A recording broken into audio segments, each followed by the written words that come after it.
Good evening, everyone. Welcome to Film Snobbery Live. I'm your host, Nic Baisley. We're back with another great episode. Sorry it took a couple seconds to get started. We had little angry monkey things and other things that were getting gremlins and whatnot. But that does not detract from the fact that we have a fantastic show for everyone. We have, I say it every week, but we do have a lot of show to get to. We have great guests. We have great other segments that we're going to get into. We have great advertising and plugs even. It's a beautiful thing. As usual, we are broadcasting live people from the Universal Studios, the Hot Pixel post-production facilities here at Universal City. Sorry, not Universal Studios. Close. I wish it was Universal Studios. Maybe. No, they'd be expensive. Someone get on that. This week I want to talk about our guest.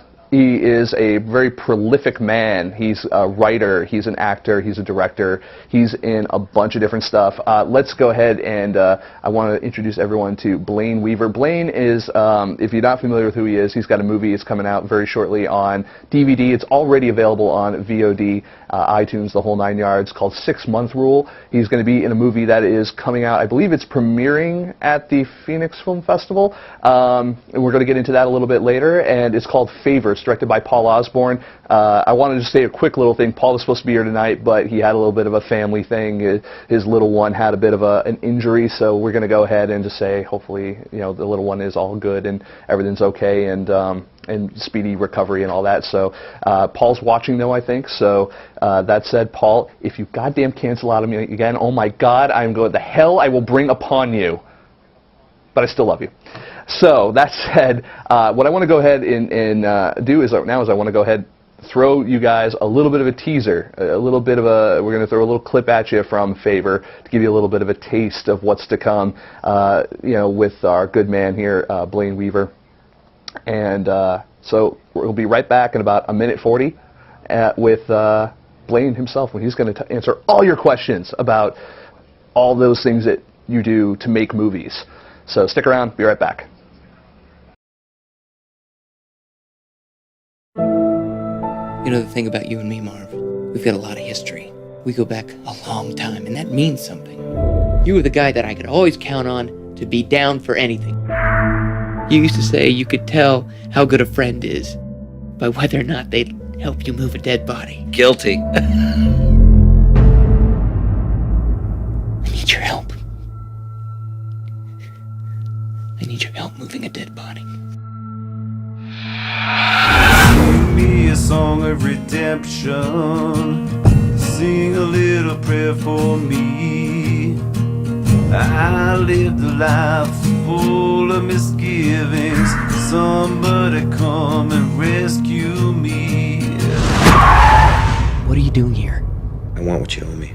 After what I did for you. I don't owe you anything. Hey, baby, midnight's coming. I don't do everything that you want, then you're gonna run off to the cops. Just me and the mean old moon's gonna. I managed to keep my mouth shut because I think that you're my friend. Now, you are my friend, right? Yeah. Then you best keep me believing it.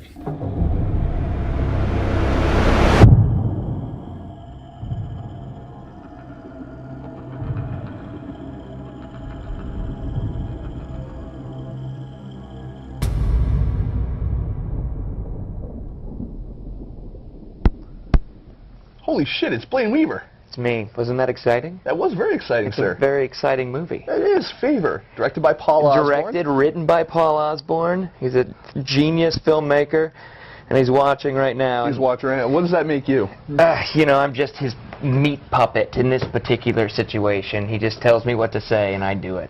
Now, how did you and Paul first meet? Was it during the filming of the documentary? Yeah. Paul did this documentary called Official Rejection, which is we were just talking about before the interview, and it's great. It's about the film festival circuit, so if you're a filmmaker, you should check it out. I think it's on iTunes. It's definitely on Netflix.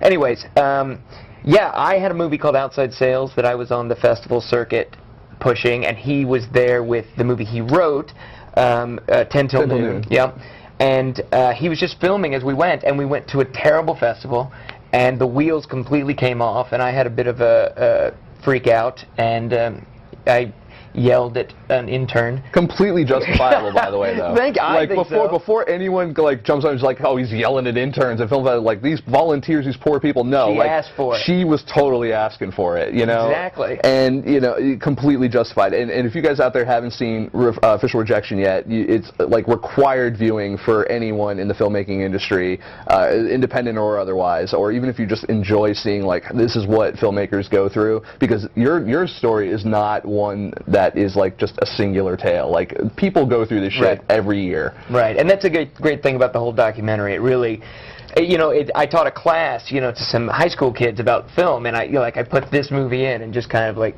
it really gives you a taste of what it's like to be an indie filmmaker out trying to get a distribution deal for your movie, and it's great. And yeah, we met during that, and then Paul's movie was about 6 months farther ahead in the process than mine was. So every time I had a question, I would call Paul, and then he helped me out with Weather Girl, my next movie, and came out and shot EPK and stuff for me, and then yeah, he helped me a lot with 6 Month Rule, and he wrote this movie and said he wanted me to act in it. So I'm like, yes, I will do that. Paul the Elder Statesman. That's right. It's like, That's even right. though you guys are probably like the same age. Ish. Yeah. Now, let me ask you about 6 Month Rule. All right, so you guys filmed down. You're from Louisiana. I'm from Shreveport/Bossier City, Louisiana. Yes. All right, and you filmed 6 Month Rule down there. I did. They have a lovely tax incentive in Louisiana, at least for the moment, until Mr. Jindal messes it up. But right now, it's great. Yeah, and the tax incentive is great, and we raised financing from some of the oil and gas money down in lovely Louisiana, and then we got to shoot a feature film in my hometown, which was pretty cool. Is it pretty cool? Because I just recently went back to my hometown for the holidays. Yeah. And all right, it's great to see my friends, great to see my family, but was there any part of you that was just like, I gotta get back to LA. I gotta get out of here. Like, like you can never go home again, like they say. No, you know, I'll tell you what. Like, shooting a movie is a pretty specific situation where, you know, I was doing exactly what I had dreamed of doing as a child in my hometown. You know, and like we were in a hotel, and all the cast was there, and all the cast was pretty much out of Los Angeles, and I was like, there was this moment where I'm like, wow, I'm doing exactly what I've always dreamed of doing. I'm acting, writing, and directing this film that I've wanted to make for years, and wow, I'm doing it. And then I'd walk into my hotel room, and my mom will have done my laundry, and you know, I'm like, wow, that's somehow undercut my feeling like a big, powerful man there for a second. And it was absolutely no coincidence that you timed it right around the time of your high school reunion, right? No? Yeah, right. Oh, that would have been good, I'm sure. That would have been good. I had tons of high school friends coming to the set, though. That was cool. That's cool. A girl that I was 5 years old, when we were 5 years old, we became friends, and we're friends all growing up. She was my stand-in. Doesn't look anything like me. You know, like 3 inches shorter than me. Totally reasonable at the time, because she's my friend. Yeah, why not? Yeah, that's what you can do. We grew up together. I'm the director. Who's going to fight me?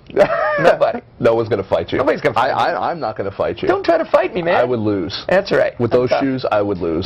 These are boots. Those are boots. That's what I'm saying. I mean, I can run. I've got running shoes. You've got shit-kicking boots. That's what you right. got. So, all right. So you took advantage of the tax incentive. Just out of curiosity, so what are some of the... People always talk about the tax incentives in whatever state it is. What is the process of actually getting those tax incentives to make sure that you actually get that money back? I mean, I know that we're talking like almost like let's talk about boring economics now for a second, but it's a bureaucratic nightmare. It really is, because like they offer the tax incentives to bring you there, but then they're very reluctant to pay it out. And that's every state. You know, Louisiana was very nice, and I really appreciate everything they did. But yeah, you have to get in line, basically. You file a form to begin with. They have to, you know, agree, yes, this is a movie. You know, you qualify, and then you have to make the movie. And not only that, you have to go all the way through post. You have to spend every dollar, and then you stop spending money. And then you say, here's the budget for approval. And they have to approve it. They literally go through with a fine-tooth comb. But you've already spent the money at that point. That's right. So what if they go through that and say, no? Happens all the time. Happens all the time. And especially when it's 35%, like something weird, some weird number like that. You know, and it's like they can only take off certain things that were like done in Louisiana. Like, so anything in LA doesn't count. So they have somebody go through and say, no, this is an office cost that was from LA. Does not count. So it's not 35% of the budget, it's 35% of this specific number, which then everybody argues about until, you know, and then 6 months later you get a check. Now, did you also have to use cast and crew from, I mean, maybe not cast, but crew from Louisiana as well? We did, because the more the percentage of people that are working on the movie that are from Louisiana, the better the deal. But we used very few members of the cast, but yeah, most of our crew was at least Louisiana based. Like, a lot of people came up from New Orleans, but Shreveport is just, they just shot Olympus Has Fallen there, you know, and it was ridiculous. Right across from my high school was the White House. I'm like, why would you build it right here? It's like right here next to the Parkway. Anyways, that's a little side note. But no, that's awesome, because you don't typically, you don't see that. Like, you would think, like, okay, so they either shot the White House and then just green screen the whole thing, or whatever. Like, did they actually build like They built it, and it was so close to the street that, like, you couldn't even, you'd have to cross the street to get a full shot of it. Oh, wow. So I'm like, I don't even know what they did with it, but it's in the middle of a field across the street from Parkway. They blew it up. Yeah. And by the way, if you're going to blow up a White House replica, put it right across the street from a school. Yeah, that makes absolute totally sense. Reasonable. Totally Look, reasonable. I don't know. They seem to be doing something right. So we actually have a couple of questions from the audience and from Twitter that I want to get to real quick. So the first question came from Hometown Heroes from @HeroesMovie, and it says this might be the second one, Bill, if you are doing it. It says, for Blayne, what are the dangers of wearing so many hats in a film, writer, actor, director? That's a good question. That's a really good question. My first movie that I did... Don't pander to the audience. Sorry, Hometown Heroes, you're my favorite person ever. Why don't you buy a copy of 6 Month Rule, now available for pre-order? Yes. On Amazon. It is, okay, so my first movie, Outside Sales, was just a movie that I made with my friends. Like, friends in an acting class. I've been on set, you know, for a long time. Like, I was a teenage actor, you know, and it's like, I think I can do this. So I directed that movie and I was in it.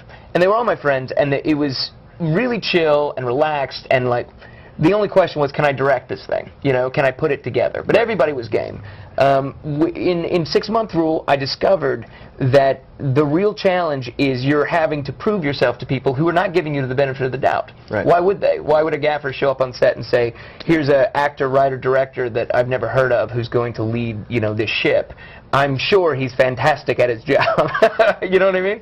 So there is the thing of, like, you always have to be aware of not only doing your job, but making sure people see that you're doing your job. Does that make sense? Yeah. It's like, at the end of the day, the movie is the only thing that counts. You know, the final cut of the movie will be, you know, what my resume is. But during the process, they need to have your back. You need to have a crew and a cast that supports you and believes in you. And so that's the biggest risk, is like that they don't see that you're working. You know what I mean? Because you're directing scenes while you're in them. It doesn't exactly feel like stopping the scene and, you know, having a big powwow. It's much more fluid than that, at least the way I do it. Have you ever had a moment, maybe earlier on in your career, where you were like, you were behind the camera or you were in front of the camera, whatever, you're like, shit, this just isn't working? Sure.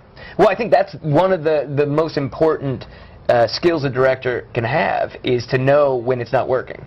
You know, because if you get back in the editing room, you know, like, there's things you can do. You can reshoot, but that's no fun. But like, I feel like being able to throw your hands up and say, this is not happening. We have to change something. You know, powwow. What are we going to change? You know, it's fluid. It's improvisation. So you're not a whole fan of the whole let's fix it in post? No, I'm not. No? No, I am not. The worst films I've had anything to do with, that has been the thing that they say. You know, you can't really fix it in post. Almost never. Some makeup things you can, which is neat.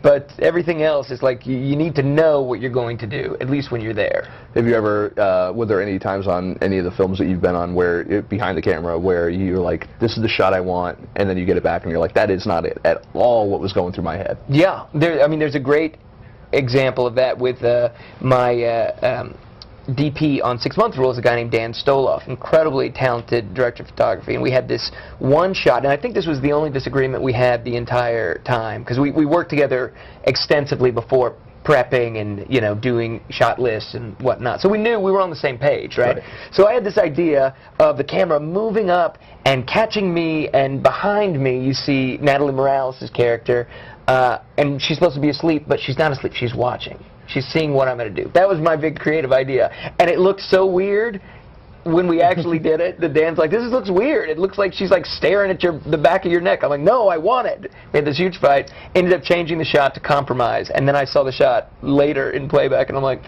wow, it looks weird. It looks like she's just like creepy. Stalking me back there. Well, to be fair, she was. Yeah, she totally was. Totally was. Totally obsessed with me. She's quite attractive. She's amazing. And she's an amazing actress. Such a good actress. I such agree. a beautiful girl. And like I hate being the guy who's like, yes, she's attractive first, and then yes, she's also a good actress. But both of those things are true. Both of those things are true. And I tell you, like, one of the coolest things about 6 Month Rule was we did, we shot the movie, cut the movie, then we did 6 months of festivals, then we were in theaters and traveled around with it for 3 months. And so I got to travel all over the place with Natalie, and, you know, Vanessa Branch, you know, and Patrick J. Adams and Martin Starr. Like, everybody in the cast would come to support, you know, at different festivals, and that was great. I got a quick story for you. So while we're on camera, because now this is the first time I actually got a chance to say this. You were my in with Dave Foley. Boom. Boom. He was at a comedy thing, and he was performing, and I happened to just be standing next to him, and I'm like, by the way, you were really great in 6 Month Rule. And he goes, oh yeah, did you see it? I was like, yeah, I know Blayne Weaver, blah, blah, blah. He's like, oh, fantastic movie. I really had a great time. And it was just, that was my in to be able to finally talk with Dave Foley. Dave Foley is a hell of a guy. Like, the truth about Dave Foley is he is exactly as cool as you would think he would be. Yeah. You know? It's like, just seeing him on news radio, you think, this is a fun guy. Like, I'd like this guy. I've been a Kids in the Hall fan for my entire life. Because you're smart. Yeah. Come on. So now you took this thing out on the festival circuit. Yep. Did you ever have any of the same experiences with 6 Month Rule that you had with Outside Sales during the official thank rejection? God, no. Thank goodness. Like, honestly, I was so green, you know, when we did Outside Sales, and I just wanted the movie to find an audience so badly that I was willing to overlook so many red flags that festival sent out. Now I'm much more wary, especially when it comes to bringing cast and stuff. You know, it's like it's my nightmare to have a situation where I've got cast with me, right, and something like that happens. I mean, that's just embarrassing. So you know? It was kind of a learning experience as well. So like totally. you kind of pick and choose a little bit more. Yes, absolutely. Awesome. And you know, I love the festival circuit. You know, but some have been too much of a risk. You know, and I've been like, no, thanks, But yeah, this year we went all over the place. We went to Vail and Austin and Omaha and Phoenix. It was really fun. And you're going to be going back to Phoenix shortly. Nice segue. We're totally going to get into that in 1 second. Let's see. So we have another question from Twitter, actually. It's from Ken Murray. He said, I know it's a pretty touchy subject right now with both pros and cons, but would like to know how others feel about it. And then what they're talking about is ask him what he thinks of something like Veronica Mars using Kickstarter to fund their movie. You know, that's a good question. I was just talking about this the other night because Ryan Devlin, who is one of the stars of Weather Girl, played like the rapist on Veronica Mars with, like, you know, like a big one of the season's big mystery arcs or whatever. And you know, he's great friends with all those people. And we were talking about, and he was like, "It's so great, it's so great." And I'm like, "Yeah, it is, but it changes everything." You know, and I don't think that's bad. I think what I like about the Veronica Mars thing is that the reason it happened is because of fans. Right. You know, it is the spirit of crowdfunding in that regard. Exactly. And it's like, I don't think that movie goes without the Kickstarter thing. Now, I'm not saying that studios won't jump in on this and be like, all right, we would like to pad, you know, the budget a little bit, and you know, that I'm not the biggest fan of, but like, I love the fact that a big movie is going and all those people will not get paid anything. That's another part of the, you know, the thing that I love. At least that's my guess. I'm guessing that like Kristen Bell is like waiving fees and stuff like that. Or at the very least going down to scale or some sort or something. Yeah. Anyways, it feels like it's in the right spirit. I think it does change everything. I think that's true. Do you think that, I asked this to a couple other people before as well, but do you think that because of it's specifically Veronica Mars, why some people have misgivings about it, that it's the specific property, would it be different if it was a Doctor Who or a Firefly or another very fan-driven property? I think you may be right, because I think the same people, I think that there's an indie film crew, you know, that maybe Veronica Mars isn't as iconic, you know, as something like Firefly or, you know, but I don't, like, we were having this conversation the other night, and a guy was like, you know, why don't they do it for Buffy? Buffy would make $20 million in a week, and I'm like, yeah, you're probably right. The funny thing about Buffy, though, is that it already has, like, you know, it has the comics, and it has all these other things that are already kind of living on, you know, beyond that, and Veronica Mars doesn't have that. Firefly has that, too. I mean, it has the, you know, it has comics, and, you know, there's so many fan films and stuff about that universe, and there's a great one out there, guys, check it out, it's called Browncoat's Redemption. It's a completely made fan film. Joss Whedon actually kind of gave his blessing on it and stuff like that, if you can find it. I have a copy. It's awesome. Benefits of being doing my job. You're a powerful man. You're a very powerful man. I am. Well, you should have seen the stuff I had to do to Paul to get a copy of Official Rejection. I can only imagine. I'm the reason why he had another kid, let me tell you. It doesn't even make sense. It doesn't at all, but I like saying it. So to sum up, I'm fine with it. You are. You know, I am. I think it will change everything. But I think, you know, that's going to happen one way or the other. You don't think it's going to saturate an already saturated market? Yes, okay. I do think that. But I also think that you can't hold back. Like, if it was done from malicious intent, I would have a problem with it. But it's like, I really don't. I feel like it's another step in the, you know, the growth of whatever this thing is going to be. Whether it'll keep growing or whether it'll disappear, I don't know. But I think it has changed, but I don't think we can stop that. You know, it's not just for struggling filmmakers, you know? No, and it gives you it really, I think, lends credence to the whole idea of, like, your audience comes first. Yeah, it does. You know, like, these guys wouldn't be where they are with their campaign now, which is like 4-point-something million or something, or 3-point-something million, you know, without these legions of fans behind them. Now, given they had to do X amount of seasons of that show to get True. But, you know, you look at a season of a TV show the way you would look at, you know, any other marketing initiative leading up to your film, whether it's you're releasing stills, you're releasing teasers, you're releasing interviews, you're doing all these things leading up to you asking for money. Right. And you're building that audience up and that base, that core. It's all about passion. I mean, that's the other thing, too. These people are passionate about seeing these things on the screen, and that's what you're getting. We have more questions coming in. Great. I know. So you've got dozens of people are just sitting on the edges of their seats. I love this show because literally tens of people watch it. Tens of people. Tens of people. So let's go on to another one. Let's see. Wow, geez, there are tons of questions. Paul makes movies. Ask Blayne about his on-set nickname on Favor. I have no idea what you're talking about. I have no idea. Paul sees everything through a very tilted lens, I think. Does he? Nickname? I don't know. I doubt I would even share it on webcast if given the opportunity. Really? Was it about what a talented actor I was and how I was always prepared when I showed up for work? I bet it wasn't. No, it was a question. Oh, Paul. All right, well, let's go to the next one. Pink Star 14. Why is Paul's daughter so awesome? I can't imagine who might have said that. Yeah. I don't know if it's her sense of humor or her love of film. Could be. She's a lovely person. Well, Stuck Like Jerry Cavallero, old co-host of this show, who we made Nick and Jerry get off with, which is like our homage to Official Rejection. Awesome. It says, is Blayne worried that Nick usually flirts with his female guests, but he is so attractive that Nick will switch sides and flirt with him? You know what? I'm totally okay with it. You make yourself comfortable, all right? I'm comfortable with who I am. No touching. But you're my guest. I should be able to touch you. No, the boots say no. Oh. Those hips don't lie. Denny Wonderland, how fun is it to play a boy who never grows up? Awesome. It's a great job. So I do the voice of Peter Pan for Disney sporadically. And, you know, when they need me, I'm Peter Pan. And it's awesome. It's like the most silly, fun, cool job to have. You know, it's like you go in and then you fight Captain Hook for, you know, an hour. And then you leave, you know, and you see kids walking around with, you know, their little Peter Pan outfits on, and like, you know, you feel like you have some little something to do with that, and that's cool. That's cool, and you do a lot of other kind of, you know, voiceover work as well. You've done video games and stuff too, right? Yeah, but it's mostly Peter Pan. Like mostly like all the video games and stuff. Like I took a I'm just not very good at voices and, you know, accents and stuff like that. You know, it's just not really my thing. What's your best accent? Shit. Come on. No. I'll rock one out Look, if you rock one out. you give me the script, I will prepare it, my friend. What do you mean? What's yours? I'll go Canadian. I'll go British. Canadian accent. Canadian. What a cop-out. That's not an accent. Let's hear it. Well, you know, I mean, I consider and just say a boot, but, you know, I mean, that's, you know.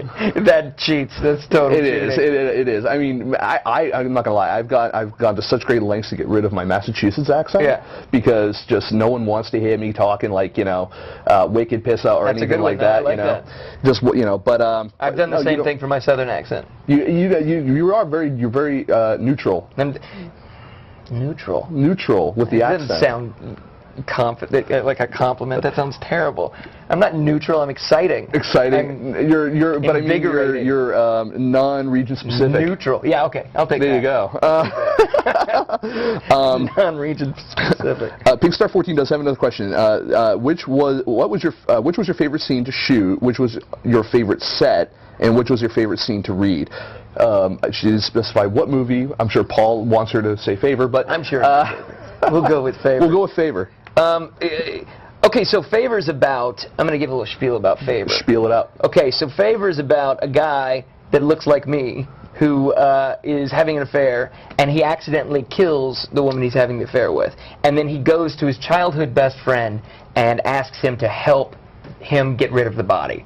And that's the jumping off point for Favor, and like what you'll do for friendship, and it's, you know, it's thrilling and suspenseful and all of those things. So I think that my favorite thing that I got to shoot in Favor was I play opposite this actor named Patrick Day, who's an incredibly talented actor, and there's this thing in the middle of the movie where we really get to have it out with each other. You know, it's like it's been building and building, and then we get to yell and scream and shove each other around, and that was the most fun to do.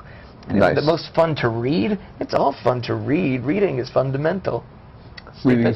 There you go. It's a little stupid. The more you know. The more I'll tell you what, you know, talking about going into Favor, talking about these scenes, we actually do have a clip from Favor that I want to go ahead. I'm going to show all of you folks out there right now. When we come back, we're going to have a little bit more here with Mr. Blayne. Wait, I've always wanted to do this. Oh, you brought a clip. What clip is it? Are you going to set up the clip? Yeah, I don't know what it is. It's probably I don't know. I just love it when they pretend like they don't know there's going to be a clip. Right? No kidding. Yeah, like the PR person hasn't totally. Nobody mentioned that to you? No. You just come on Letterman show and you don't have a clip. No, just totally off the. All right, I don't know. I don't know what it is though. But you know what? We'll be right back. I see there's a title for it. But yeah, we'll get it later. Anyway, we'll be right back with more Blayne Weaver. Stick around.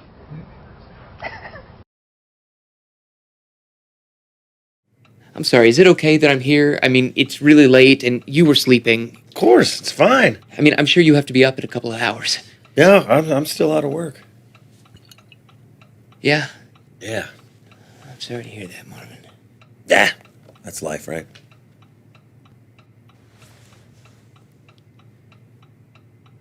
You sure the beer's okay? I'm sorry I don't have scotch. What? No, it's great. It's great. You know what I always liked about you growing up, Marvin? You were the guy that I could always count on to be down for anything, whatever it was. If I called and suggested it, you were game. Guilty. I love that about you, man. I love that I could count on you to be in. You used to say you could tell how good a friend is by whether or not they'd help you move a dead body. Yeah, that does sound like me.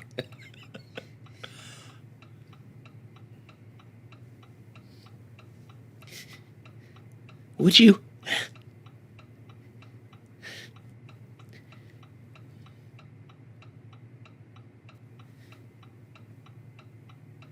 I need your help. I need your help moving a dead body.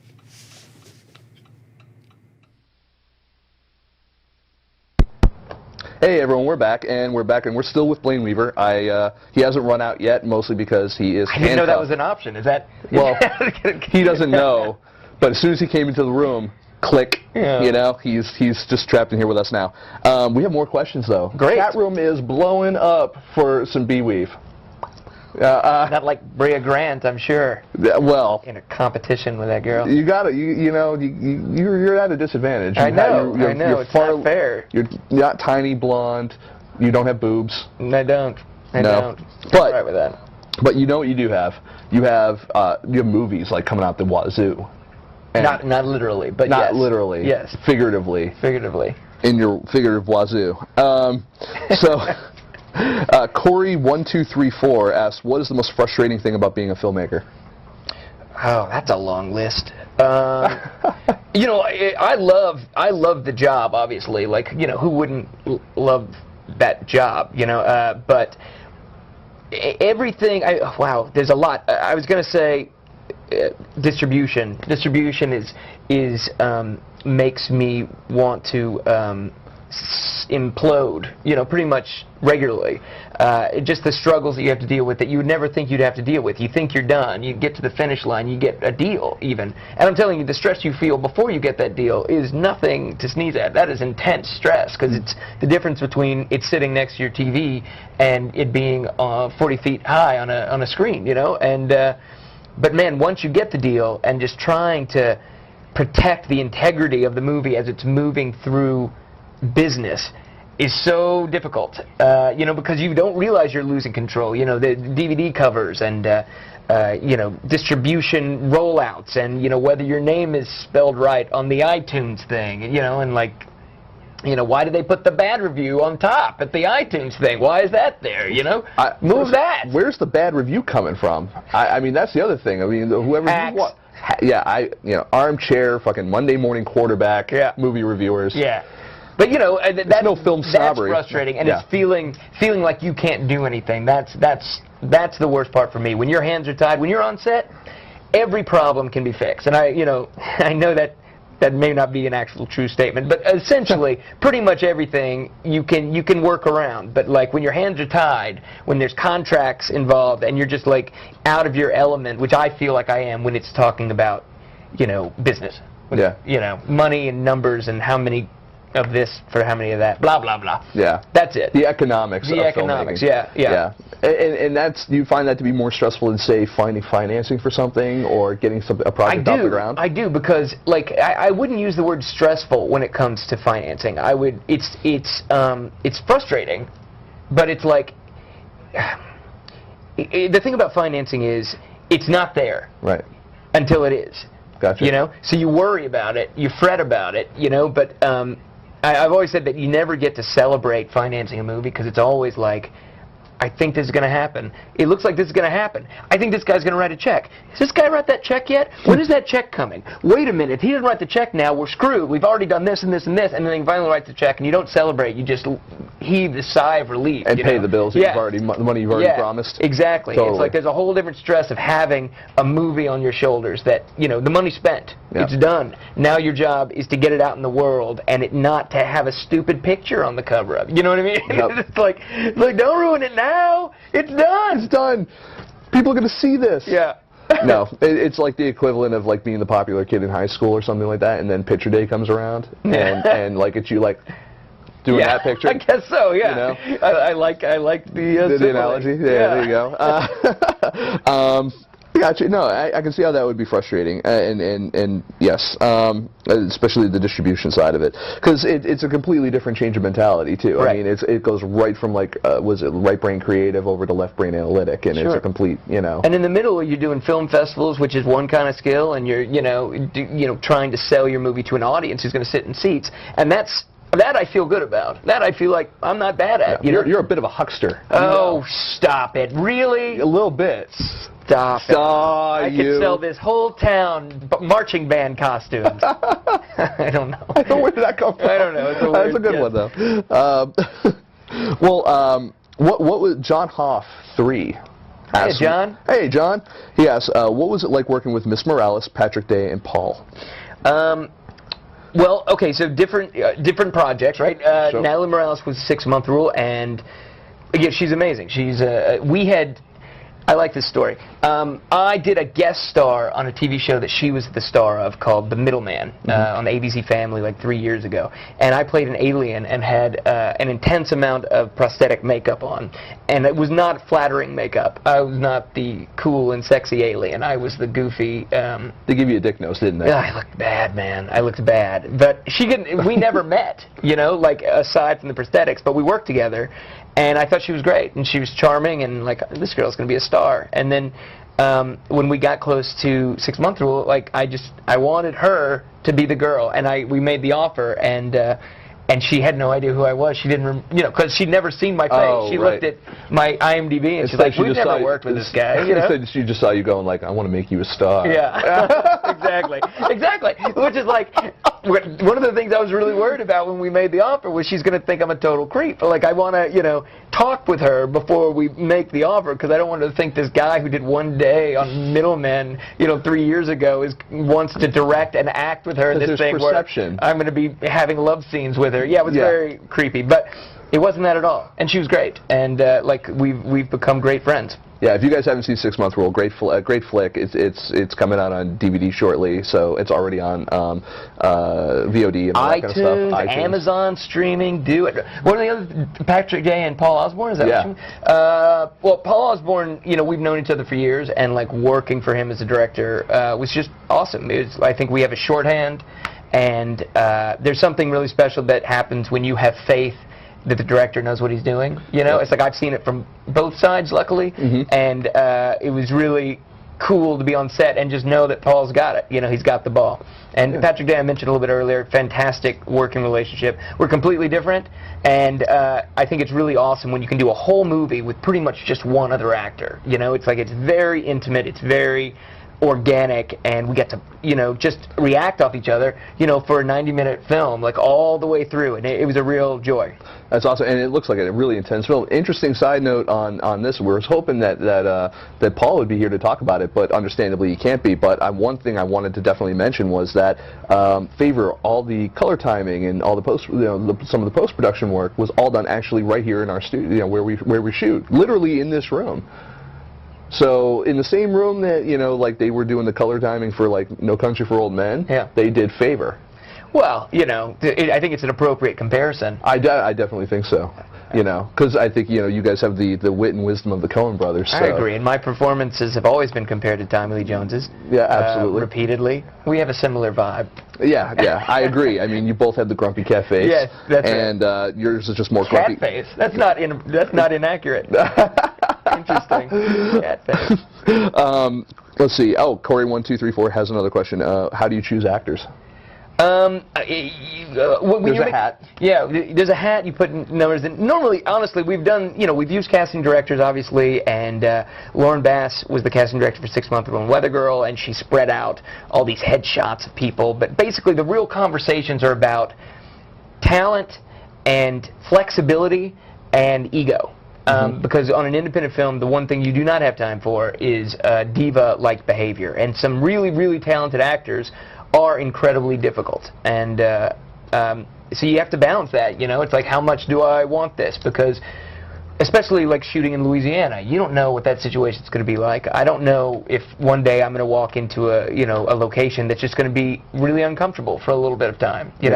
But you have to find people that are cool. That you want to work with, that you want to be on set with, and also that can do the job. I know for a fact there are lots of good actors out there, so I've never been, and I've struggled as an actor since I was 15 years old. Right. I've never been one that gets really overly sensitive about, like, he's the perfect person for this. It's like, well, he's a version, and that's what's funny about movies, is like, you choose that guy, it's a different movie than if you choose this guy, you know what I mean? It's like building the movie in your head and then letting these people bring the characters to life, and then me deciding, is that a movie I would want to watch? If you being an actor for so long, I say so long like you're 80, but you started so young, and have struggled through, all the stuff that actors do, and, you've been very fortunate you've had a great career so far, and will continue to. And does that make you, though, really go out of your way for actors, try to pick people who are just coming up, or people that you feel that you've seen in other things that have talent that you want to kind of like, I want to give them a shot on something I'm doing because someone once gave me a shot? Yeah, I think that is definitely part of it. I love having a team, that, like Patrick J. Adams I cast in Weather Girl. Right.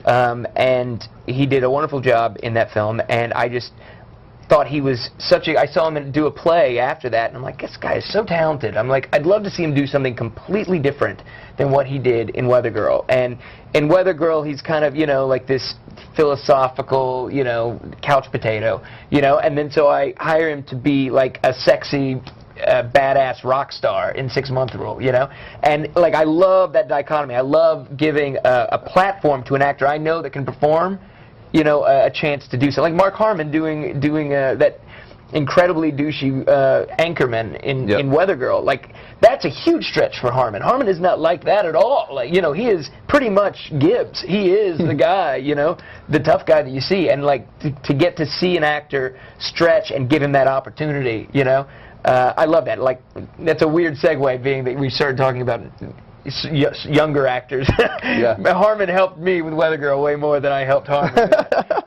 But yeah, I do like that. I do also, though, like people that have proven themselves, that have been around, for a little bit. I always get frustrated when a great gig goes to somebody who just got off the boat. I'm like, they haven't tried, they haven't done a play, they haven't, been, hitting that wall, and just trying to break through. And they don't have a reputation yet either. You don't know who they're going to be. They're going to be that unknown quantity. Exactly. And those first few experiences really build who that person's, how that person's going to be on set. I don't know. Like, I've done it before, but mostly I feel like I like to take people who've already got something on the ball and try to help them move it to the next level if I can.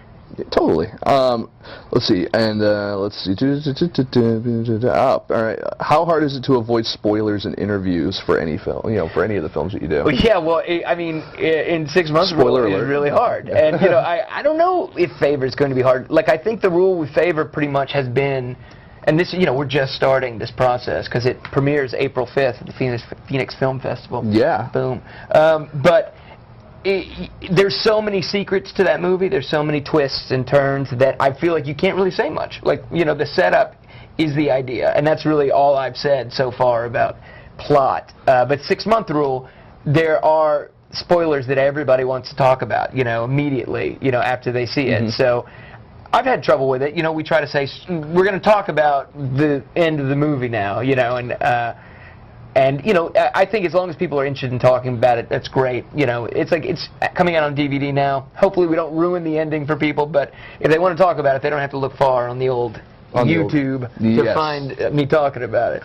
No, because one thing I like about you is you're an actor who likes to talk. True. I have such a hard time interviewing actors sometimes. Oh, really? It is sometimes like pulling information out of actors is like it's like pulling teeth. Yeah. It really is, and I like people like yourself and our past few guests that have been actresses that are just like I want to share everything. Yeah.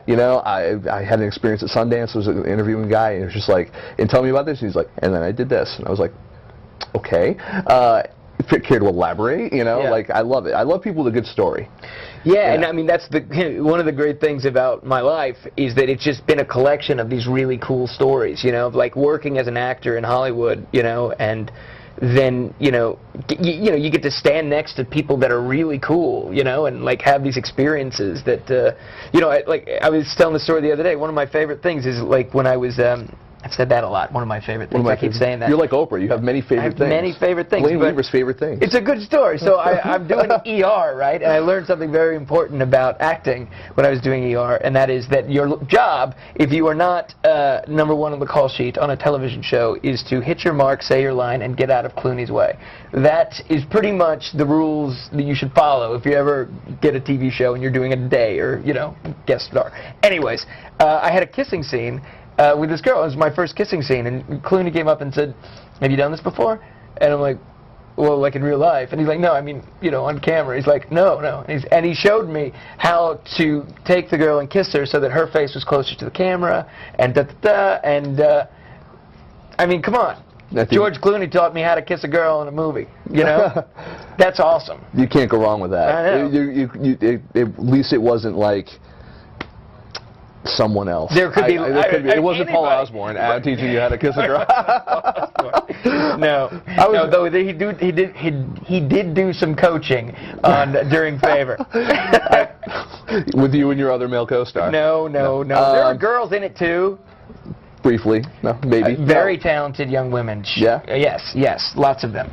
Lots of them. So, all right. So you're going to be at the Phoenix Film Festival. You've been there before? Yes, I have been there before. They're fantastic. Are they? Yeah. And I've not been. You know, the Phoenix Film Festival is kind of like the film in official rejection that, like, the festival that's like gets the most praise. You know, because it's really great. It's really a great, you know, festival. And we did it last year with 6 Month Rule, and we're going back. It's going to be great. April 5th. We premiere at 7:45. Your legacies. I like to think so. That's how. Yeah, you're just grandfathered in now. You make a movie, old. You're in. This conversation makes me feel old. Am I? No, you're not old. You're accomplished. You like that, huh? I like that. That's very nice. High five. Nice. There you go. Yeah, so we're going to Phoenix Film Festival. We're going to knock it out of the park. It's going to be great, and then we're going to lots of other festivals too. Paul's lining up, you know, festivals all along the western seaboard. He's a hustler. He really is. He is. And now I'm going to ask you the how do you feel about the question that you always inevitably comes up next when you're at a film festival and you're doing the Q&A? There's two of them that I know you hate. One of them is what's next. It's always, why can't now be good enough? What I'm doing now in the present, why can't that be good enough? Why is it always what's next? But literally, what's next? Well, I've got a couple of things I'm really excited about. I'm doing a movie that Paul and I wrote together, actually. Oh, cool. A movie called Clip Joint that's going to be a heist movie. That's, you know, guns and cursing and, you know, crime. Nice. And I'm really excited about that. So hopefully that's, you know, early next year, I think.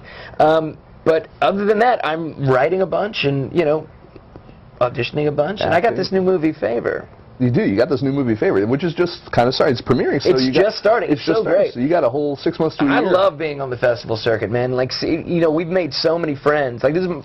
I've directed 3 films that have all done the festival circuit, but I've been traveling film festivals. Like we did Manic in 2001, which was the first screenplay that I wrote. You know, we traveled all over with that film. So I've made so many friends along the way that it's like going to a second home. You know, you walk into Phoenix and, like, you know, I've been there 3 times, you know? Nice. It's like, hey, you guys, what's happening? You know, and I feel that way about so many festivals across the country. Yeah, I always like the festival experience because it's that summer camp feel every year. You know what I mean? Like you see your touring buddies, like they're at usually the same. You know, you usually end up going to a lot of the same festivals and stuff together. I hate the end of it because then it's like they're, you know, a lot of them unfortunately don't always make it to the next movie. Right. You know. Right. So you guys are always. It's like my job is to help you guys promote your movies. So I'm always looking out. You guys' job is to make more movies. Right. So you guys get to focus kind of more on that part of it, whereas I'm still like, well, what happened to so and so? You know. Right. No, you know, totally. He just he died in Nam. He just faded into the background, real like Stand By Me style. Yeah, you know, but the other side of that coin is that you meet so many filmmakers who, like, you know, we're about to do Phoenix with Zach Forsman's movie Down and Dangerous. And, like, it's their premiere, looking forward to that. Yeah, me too. And, like, we've met just by being filmmakers in this little circle, you know, and it's like from that there's this, you know, friendship, and then we see his trailer, and we love his trailer, and he likes our trailer, and so we're all like team whatever LA filmmakers going to Phoenix, I guess. I don't know. Is there competitiveness at all? Well, shit, yeah, there's competitiveness. I mean, like, you know, you don't want anybody who's a director of a film to be like, you know, go ahead, I hope that you win everything. But that's the nature of it, you know. It's like what's great is having colleagues who are smart and talented that we're gonna be doing this entire year with this movie, you know. I mean, you know, we may not hit all the same festivals, but I guarantee you we're doing at least 4 more with Down and Dangerous, you know. Nice. And it's like, it's really cool to have, like, you know, I think we'll be friends by the time this, you know, thing is halfway done and look forward to seeing each other, you know, like we do now. Well, I mean, having known Zach for years at this point, Yeah. man, great guy to be friends with. Well, you know, You're hell, that's how I met Paul. Yeah. Like, that is, you know, that's exactly what we're talking about. Before he was shooting me on that thing, we just met at the Dead Center Film Festival in Oklahoma. You know, and we hung out because we were the two LA guys. Yep. You know, and whatever, 5 years later, you know, we're writing a movie together, and I just starred in one that he directed, and, you know, maybe next year, you know, I'll be working with Zach, you know? You never know. You never know. Well, Zach. Actor, writer, director. No. But that said, you know, I want to thank you. How can people see all of your stuff? 'Cause Oh, you're what a all great over the- question. You're on Twitter. I'm on Twitter, at Blayne Weaver, with a Yeah. Y. My mom got creative. Yes, so I'm on Twitter. Favor opened, if you're in the Phoenix, Arizona area, it's April 5th at like 7:45, and there's 2 more showings during the weekend, Saturday and Sunday, so go to those. Yep, definitely look up, Google the Phoenix Film Festival, and you can get all the information Or right you there. could look up the Phoenix Film Festival. And 6 Month Rule is available right now, streaming, but more importantly, DVD, May 28th, so pre-buy it on Amazon or whatever. It'll help me. And if you have any doubts as to how good this movie is, you can always go read the review of 6 Month Rule over on FilmSnobbery.com. This guy knows good. This guy I know from good. And let me tell you, this guy, yeah, he's getting there. He's getting there. I'm kidding. you know, No, I'm kidding. it's an uphill battle. What are you going to do? Great movie. Well, and that's fantastic. What we're going to do, actually, to kind of entice people to go and get those pre-orders in, we're going to show them the trailer for 6 Month Rule. Great. All right, and then when we come back, we actually do have a ton more show for you guys. We had some great, we were at a premiere party this week for a 2 web series called The Ladies and the Gents. And right up here, you would like it. Great, I'll check it out. So we're gonna talk about that, and we're gonna show some stuff from that, and then more other shows. So we'll be right back. Check out this trailer for 6 Month Rule, and then go buy the DVD. Like right meow. Wow, what a great guy. I like it. Thanks. Thank you.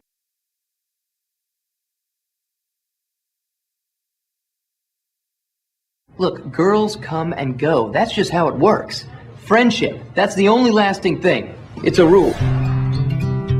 For a guy whose longest relationship was less than a year, you really seem to think you have it figured out.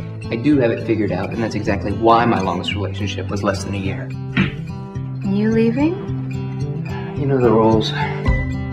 Why do you think I have this string of short-term flings?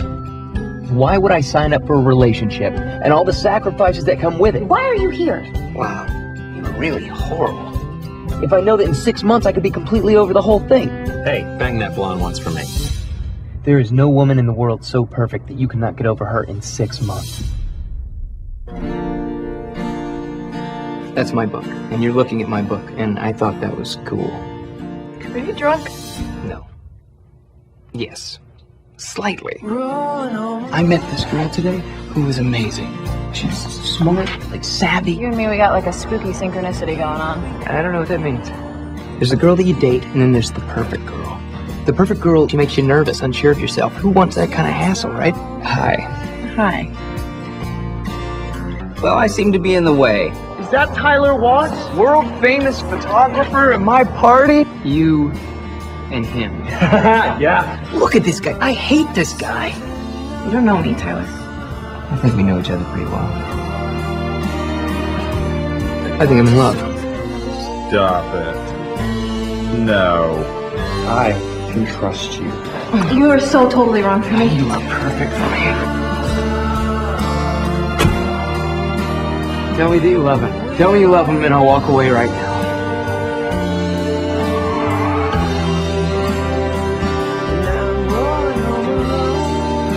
You have all these rules and theories about life. You want to hear one of my rules? Probably not. Don't date guys like you. That's a dumb rule.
And we're back. It's such a great show. I'm really excited. I love having Blayne on. I actually got to go to the one of the LA premieres of 6 Month Rule, and it was just it was like going home again. There's so many people there that I knew and respect their work. Zach was actually there. Zach Forsman was there. Blayne, obviously, Paul, a whole bunch of guys. It was really just a great time. Speaking about of other things that and working with people that I respect, one thing I want to go into first is I want to talk about the Geeky Awards. I want to remind everyone that you can go ahead and you can submit till April 30th, a whole bunch of different categories. The Geeky Awards are the awards for geeks. I'm one of the judges because I am geeky myself. The question is, are you geeky? Are you geeky enough to enter? They actually have tons of categories. They're great. Some of them, are better than others, in my opinion. That would be like comic books, short films, web series, trailers, stuff like that. But they also have stuff like that, are kind of out there, and I like, because there's people that don't get recognized enough, and those are like the people who do like cool, like geeky types of food and illustrations and T-shirt designs, even retail stores. Like if you're a comic book guy, like if you have a comic book store or something like that, and it's cool, definitely submit to this, because your store could be featured, and not only featured on all of the Geeky's website stuff and all that, but it could also win an award. You could be an award-winning store. So definitely check that out. Even if you have a geeky crowdfunding project that you guys have been working on, you can submit that as well. I know it's kind of weird, like, well, we're raising money, but we're going to have to pay an entry fee. But you know what? You get more exposure. You get an award. It's cool stuff. And you're amongst your brethren and sisterin. I don't know how that works. It's cool. So definitely check it out. Submit now. It's thegeekyawards.com, and again, entries are open on that until April 30th. So it's coming up. So definitely check it out. I'm judging along with a whole host of other cool judges. So definitely check that out. Speaking of which, those cool judges, I saw like almost all of them the other night at the premiere of the Ladies and the Gents. If you're not familiar with the Ladies and the Gents, it's not just one web series, it's 2 web series. They filmed it over a couple of weekends. There's like 40 episodes, plus all this other supplemental content. They got tons of stuff. And it was actually started by, there's 5 producers, and I'm probably not going to remember all of them, but I do have a clip that they introduce all of each other at, so it's easier just to show that. But really, really cool concept, and really great idea and synergy of taking 2 kind of what could be competing web series and kind of creating like one home for them, and it really just has like something for everybody in terms of the humor and different people directing, different people writing these episodes, and they're all short and cool and bite-sized and really well acted, and there's comedians and there's other actors and stuff that you've recognized from stuff, and it's just really such a cool concept. And the party itself was just off the hook. There were like 200 people there, most of them people that you've seen on the web, all over the web. It was just such a fantastic event to be a part of, and I want to now just share a little bit of you guys. I believe we may have a bit of an exclusive on this, so I'm just going to flat out say it. Exclusive here on Film Snobbery Live. We have the teaser trailer for the Ladies and the Gents. Stick around. We're going to do a little intro, and then when we come back, get off of that, you'll see the little teaser, and then when we come back, more show. So stick around. Be right back. Hi everyone, I'm Stephanie Thorpe. And I'm Tanya Einen, and we are the producers of The Ladies. And I'm Avi Glajansky. I'm Rob Padgett. I'm Steve Lekowitz. And we are the producers of The Gents. We can't wait to share the show with you starting April 9th right here at theladyesandthegents.com. But in the meantime, follow us on Twitter at Ladies Gents Show. Or Facebook.com/The Ladies and the Gents. That works too. And now let's get our drink on. Yeah. Oh yeah. Amen. Just a glance. Just give me a little peek. Hey, watch where you jet your... They look like an angry baby. I don't need the nanny state telling me when to flush my own waste. No way. We were photobombed. No! I say yes. I don't know. No, this is not... This is Miss Mommy. Why is your guy got a boy child?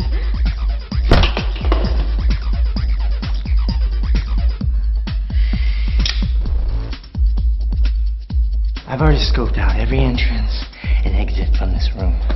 You mean the one entrance? The only one, the one we came through? Yeah. Actually, she seems happy. A little heavy on the cowboy woodsman vibe. I'm not leaving here to go rope a steer. Steer. gonna need physical therapy to stretch out my cha-cha. So, Ridic. You are worthy. Enter the kingdom, my brother. Advise the broken-hearted, console the inconsolable, coax a stranger through her emotional meltdown, and... Have you never been in a woman's bathroom before?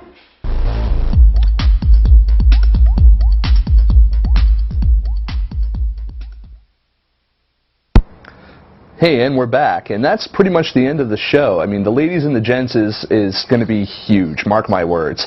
I want to thank, as always, I want to thank our guest. I want to thank Blayne Weaver for sitting and talking with us. I also want to thank our audience for for submitting questions and for kind of interacting with us. As always, we love you guys. We just hit over 24,000 followers on Twitter, and so we're really, really excited about that. And obviously, we don't do what we do unless you A, watch, or B, you're in making movies.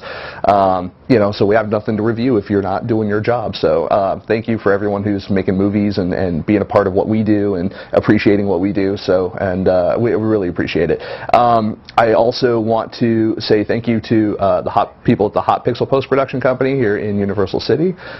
It's a fantastic place to get all of your stuff done, your post-edit, mixing, the whole 9 yards. I also want to thank our big sponsor, Sony Vegas, or Sony Creative Digital, with their Sony Vegas Pro 12, which I just learned, unfortunately, doesn't accept 32-bit operating systems anymore. It's just 64-bit, but that just goes to show you, I've got to kind of grow with the times. So, but it is a fantastic editing software, editing suite. If you guys are also, I've been getting a lot of compliments or comments from people on Facebook who have been trying to create their Blu-ray masters and burn Blu-ray discs, and I want to let you know, if you're using Sony Vegas Pro, they make it easy because they have Sony's DVD Architect, which is their proprietary software for making DVDs and Blu-rays, and who knows Blu-ray better than Sony? So there you go. And once you've taken all of or actually, I should say, before you get all your DVDs made, make sure your movie is all color corrected, sound mixed, and edited over here at Hot Pixel Post Production. Because if it's good enough for the Coen brothers, it's good enough for you. So that said, everyone, I want to thank everyone. Next week we've got another great guest I'm looking forward to talking with. His name is Miles Maker. You guys out there probably know him. He's a really talented producer, director. He was the head of the Converse Cinema, and he's done. He used to be out in New York. He's actually been out here for a little, I think, maybe a year longer than I have been now. And I've been really looking forward to catching up with him more. We actually caught up at a party recently, and I was just like, I need to talk to you about what you're up to, because he's moving and shaking. He's making deals. He's got stuff going on. And so I want to see what kind of things he's learned in his time here in LA that he can share with you folks out there. So hopefully stick around next week, same time, same channel. If you don't know what the hell that is, I'm going to tell you. It's FilmSnobberyLive.com, 7 p.m. Pacific Standard Time over here, and it's awesome. And you can get our updates all week long at twitter.com/FilmSnobbery, and you can also get all our other updates on Facebook and YouTube, facebook.com/FilmSnobbery and youtube.com/FilmSnobbery. And why not read a review or two, check out a trailer, check out some of the other stuff we're doing every single minute of the day over at FilmSnobbery.com. So that's it, everyone. So we really look forward to seeing you guys next week and all week long. Take care. Good night.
Ridic.